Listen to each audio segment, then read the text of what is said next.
Give me your overall thoughts on yesterday and what you experienced.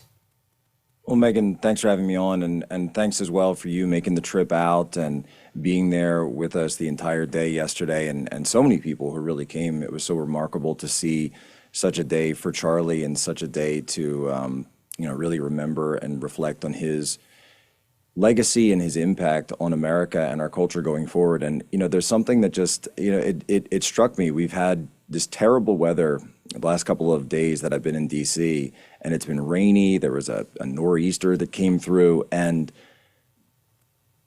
there was this moment right before I think the president and Erica came out, and they had been in the Oval Office, and they had been meeting and talking. And there was this moment where suddenly the sun just sort of peaked above. You were just kind of talking about it, peaked above the executive office building and the Eisenhower office building. And it was like the whole Rose Garden lit up. It was like the sun just hit the entire patio there when we hadn't seen sun all week. And it was quite possibly the most beautiful day I've ever seen at the White House. And I've been there many times, and it may have been the most beautiful day. And I just really think that was for Erica.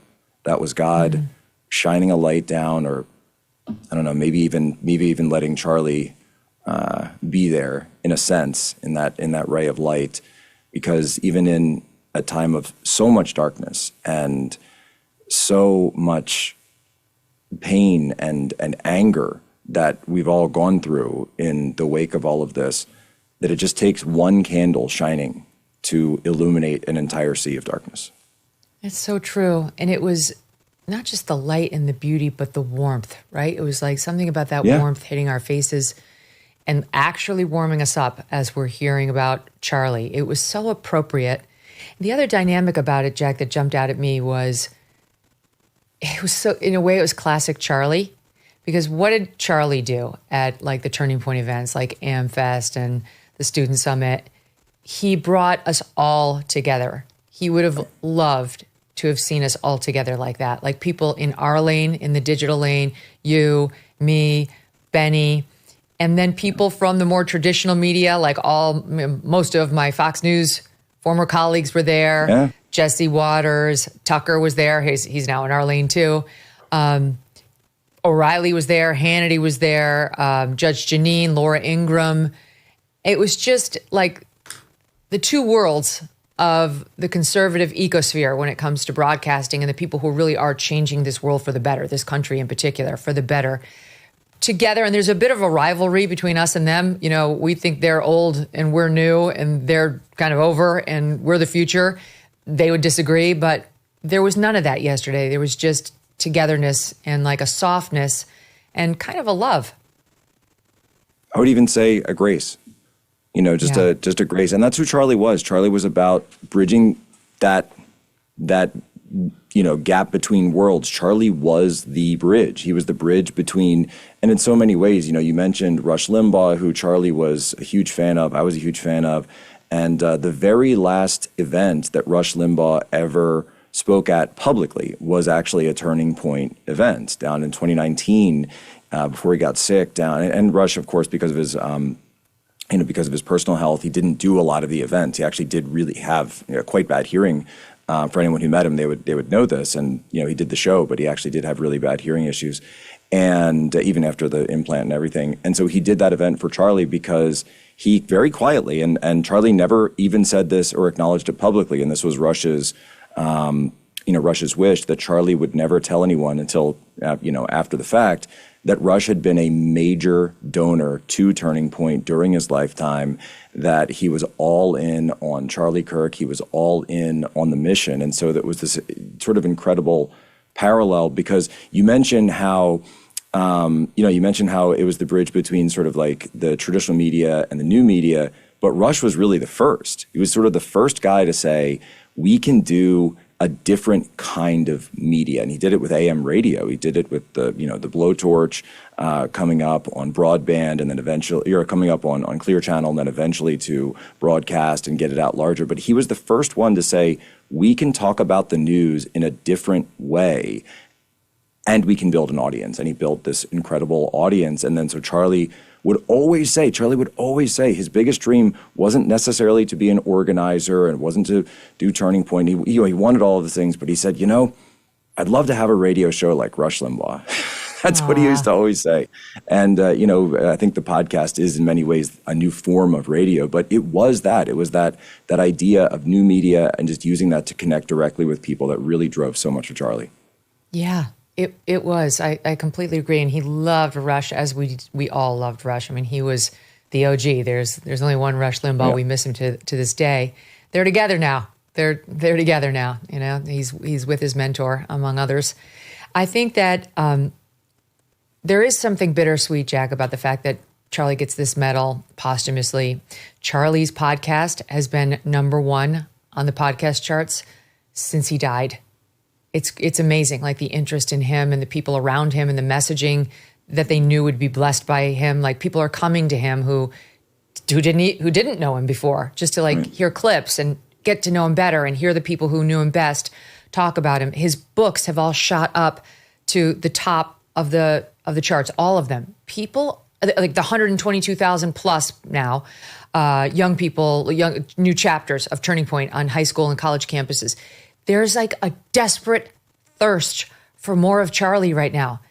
And thank God there's hours and hours and hours of tape of Charlie, but it's just so encouraging to see. And I do think that's why MSNBC had to go dark on it. Like they feel very threatened by this. Well, so on MSNBC, right, their entire structure is built on this inverted hierarchy of victimhood, whereby all of society is controlled by the victimization. So women are victimized, minorities are victimized, and white Christian males are always like Charlie Kirk, especially successful, white Christian males like Charlie. Literally married to a beauty queen. He's got, incredible children, incredible family, successful by every metric.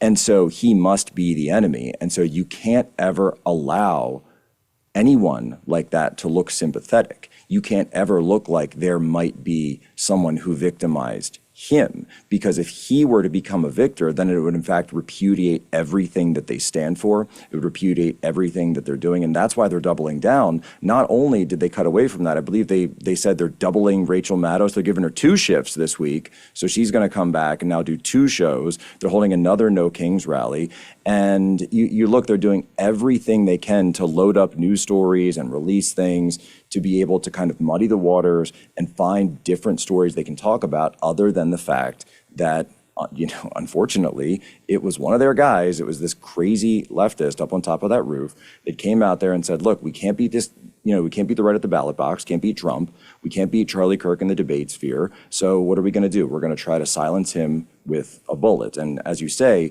they certainly failed in terms of that, because his message is now larger than ever. People are paying more attention to Charlie more than ever. Turning Point is taking off more than ever. But what they did do is that they robbed Charlie, not only from all of us and the decades and future of whatever Charlie would have become. And I think we all have, ideas about probably how that would have gone. But it's also, you sit there with Erica, and this is what, personally I have trouble with still. And I had some, yesterday was rough. I'll just say that. And I'll sit there with my boys, and we could just be having a family moment or sitting at church and watching a movie or something. And I'll feel this profound anger come over me that Charlie will never have that with his children ever again, that those children will never have those moments with their father, that Erica will never have those moments with her husband, and that, I don't know why, but this phrase keeps kind of repeating in my mind. It's that every single moment was stolen from them, every single one. And look, there is a debt. There is a debt that has to be paid for every single moment that was stolen from those people.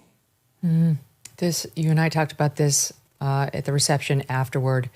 This both got us both. Erica getting personal at the end. Here it is, top 5. And before I close, I'll share with you that I asked our daughter what she would like to say to Daddy for his birthday. Excuse me. Happy birthday, Daddy. I want to give you a stuffed animal.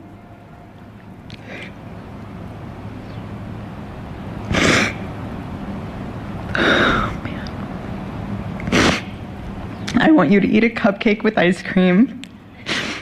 And I want you to go have a birthday surprise. I love you, is what she said. And while our son is precious, he can't yet speak. In classic Kirk family fashion, his actions spoke louder than his words. And his gift to you, Charlie, and myself for that matter, was deciding to become the man of the house and be fully potty trained at 16 months. But Charlie, baby, I know that you're celebrating in heaven today, but gosh, I miss you. It's so unfair. It's so deeply unfair, Jack. I mean, it's horrible. It's absolutely horrible.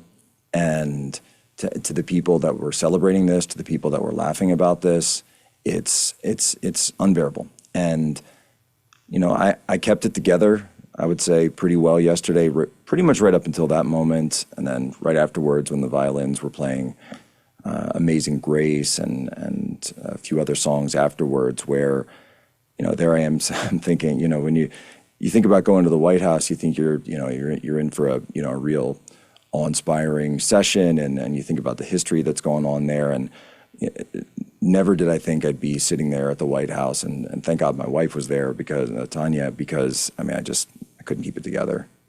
I just got so upset, because the people laughing about this, the people who want to continue to do this to any conservative out there, you post something about him, even on X, and you'll get comment after comment saying you're next, or we're coming for you soon, or and not just me, but everyone who's a conservative, have a target on your back, and we've had this target on our back, and you sit there and think this can't go unanswered. I'm sorry, it just can't go unanswered. Buy gold and get free silver. That's right. For every $5,000 purchased from Birch Gold Group this month in advance of Veterans Day, they're going to send you a free patriotic silver round that commemorates the Gadsden and American flags.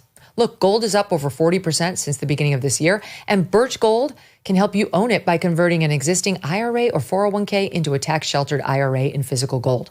Plus, they will send you free silver honoring our veterans on qualifying purchases.